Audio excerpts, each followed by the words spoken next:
This is TWiT. Facebook pulled the news feed out of Australia. Well, no. It pulled news out of the news feed.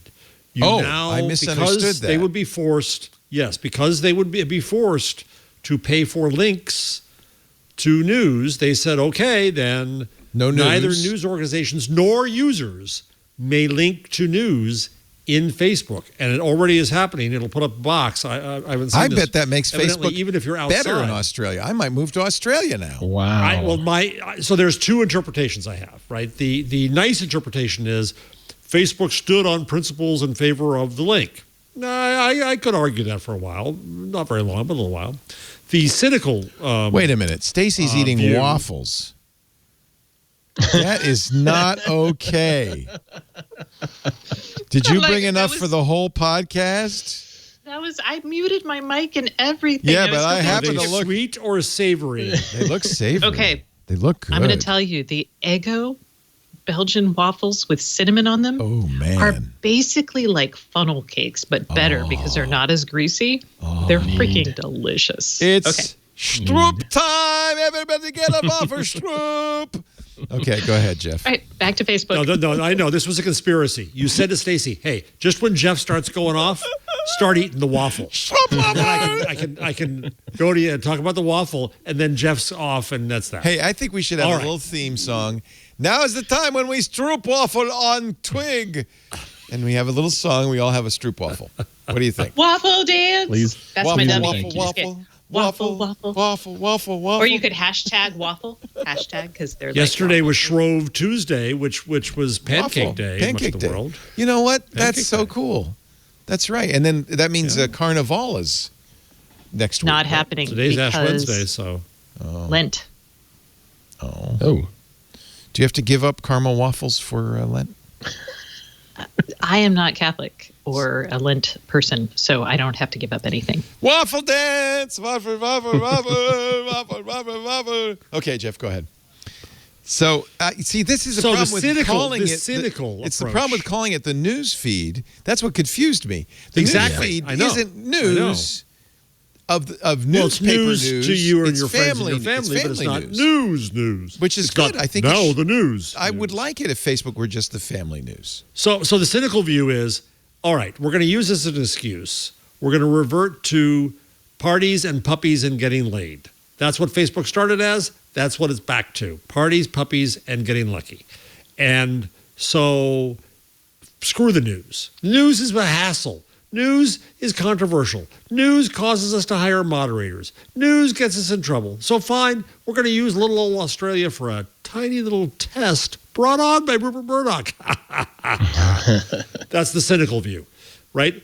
And so, I get it. It may make for a nicer Facebook. It makes for a nicer life for them.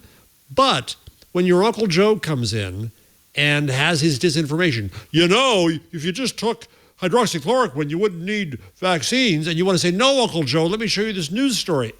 Can't do that, right? Well, why not? Who knows what happens? So, but won't this allow the likes of the news stations to thrive a little bit more because they'll be considered a little bit more reliable if you have to actually go there to get the news versus third party?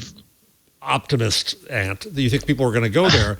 I saw I'm an a optimistic devil's advocate today. How about that? The people who think they're wrong on the internet, they have time. They will go and get the corresponding documentation to let you know, Uncle Joe, you're wrong. And here's like 6 New York Times articles. Here's one from, the Wall Street Journal. Yeah. Believe me, they will let you know, and they will go and get the information they need. And to answer your question, a guy named Leonardo Puglisi, who's the founder of 6 News AU, an independent and unbiased news outlet in Australia, tweeted today, Facebook is actually banning news. I can't believe it. That's pretty much a third of our viewers. If this applies to Instagram, we're really done for, he said. Bad. Because that's how they find their audience. Go back to earlier discussion about Google, if I'm allowed to, where the value exchange here is that Google sends you audience. It's not Google uses your content. Same for Facebook. The value exchange is these places get audience because, that's interesting. Okay, I'll click and I'll go there. Remember, in a world where you're the destination, the New York Times had to reduce the number that defined you as a frequent user, wherein you would hit the paywall, from like 10 pages a month to 5. If you hit more than 5 pages a month at the New York effing Times, you were considered a frequent user.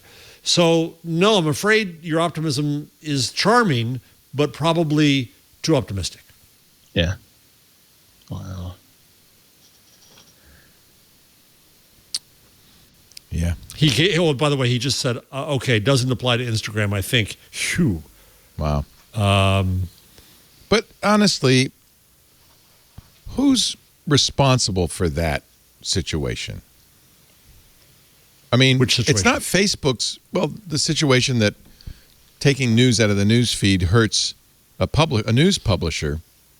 It's not Facebook's responsibility to drive him traffic. Amen. And maybe he shouldn't have built his business on Facebook. Amen. Well, but they got used this way by but here's the problem. Yeah, you're right. We publishers also should have provided the mechanism for people to talk about the news and share it outside of horrible, poisoned comment sections we didn't care about. We should have created Nextdoor where you could meet your neighbors and talk about what's going on around, but we didn't.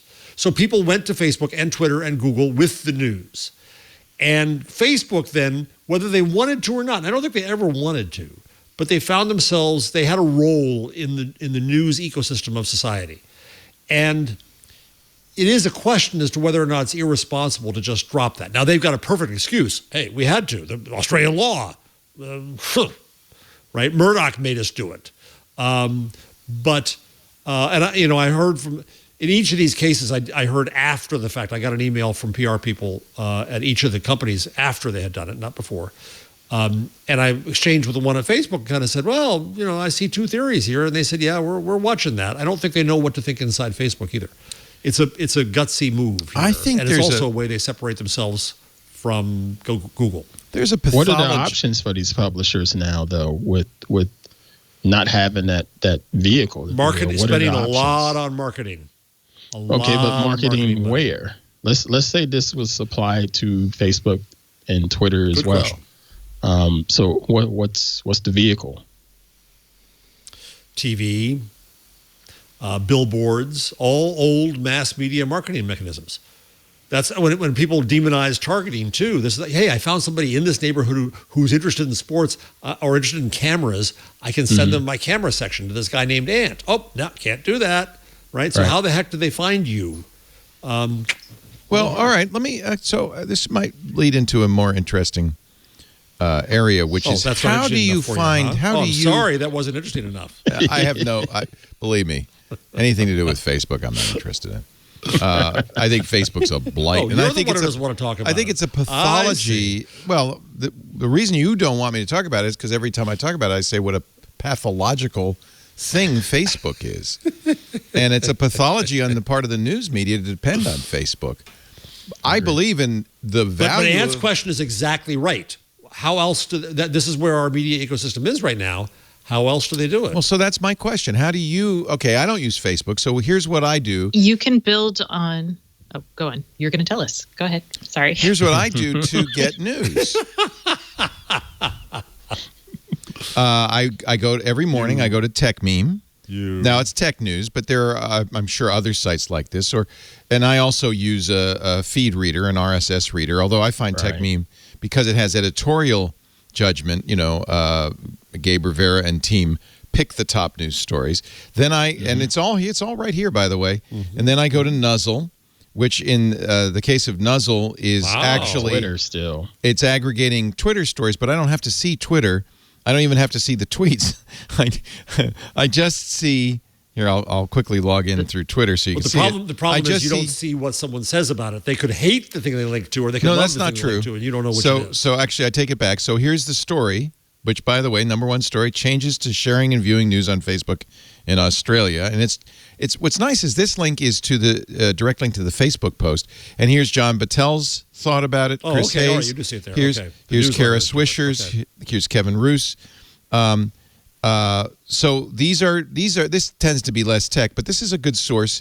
I like it because it is pulling from Twitter, so it is crowdsourcing the stories, but I don't have to go to Twitter so much. Then I go to Reddit. But if Twitter didn't exist, this is not Twitter. So then I go to Reddit, and Reddit, of course, there's a lot of crap on Reddit, but there's also, you choose what you see on Reddit because it's not algorithmic. It gives you exactly what was in that subreddit. So I choose the subreddits that I'm interested in, including, as you can see, the Mustang Mach-E. Anyway, and then then I go to Reddit. Then I go to another curated site that I really like. This is Y Combinator's Hacker News, which is a place where geeks post stories they're interested in. And then it actually is really great because the comments are fantastically probably useful. A lot smarter. Very smart comments. They have some of the Reddit/Twitter problem, which is the comments often, the first few comments or the highest ranked comments, by the way, they're ranked, not chronological, are usually valuable, and then you get a little bit sometimes of insider talk.